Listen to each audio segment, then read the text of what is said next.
Sequence series के ऐसे questions को बड़े ही इजीली सॉल्व कर सकते हो। कैसे क्वेश्चंस को? मान लो मैं तुम्हें दो क्वेश्चंस देता हूँ। एक क्वेश्चन है कि अगर आपको रेशियो ऑफ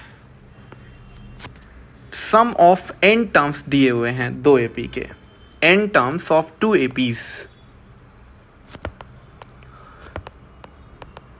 और आपसे पूछा जाए कि बताओ ratio of nth term of two APs क्या होगा।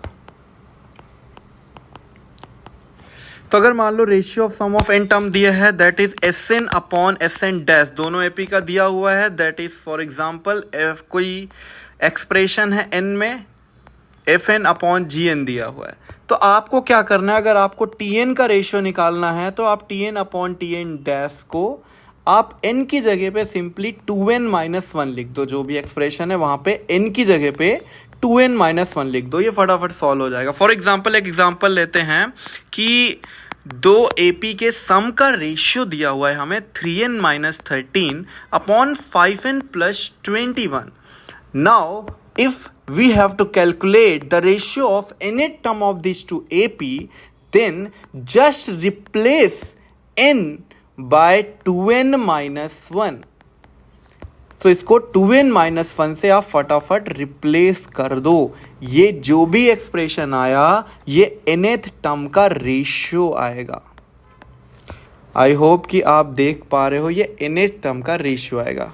यहाँ पे +21 है तो ये कितना बन जाएगा 10n-5 + 21 दैट इज 10n+16। सो ये है हमारा nth टर्म का रेशियो। आप चाहो तो 2 को कैंसिल आउट कर लो, ये और सिंप्लीफाई हो जाएगा 3n-8 अपॉन 5n+8, ऐसा कुछ हो जाएगा।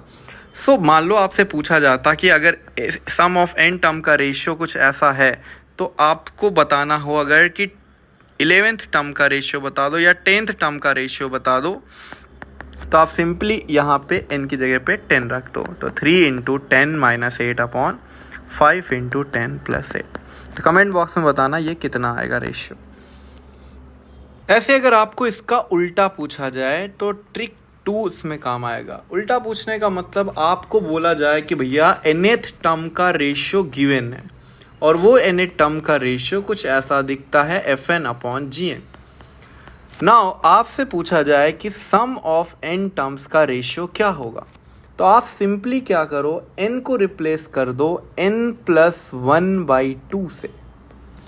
n को हम किससे रिप्लेस करेंगे, n+1/2।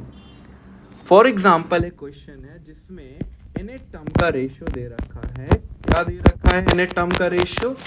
14n-6 अपॉन 8n+23, ऐसा कुछ दिया हुआ है। आपको सम ऑफ n टर्म्स का रेशियो बताना है तो आप सिंपली क्या करेंगे भाई, n की जगह पे n+1/2 पुट कर देना है, बस और कुछ नहीं करना। n की जगह पे n+1/2 आपने यहाँ पे पुट करना है। तो जैसे ही आप यहाँ पुट करोगे आपको ये सिंप्लीफाई होके मिल जाएगा 7n+7 - 6 दैट इज +1, और यहाँ पे आ जाएगा 4n+4 + 23 दैट इज 27।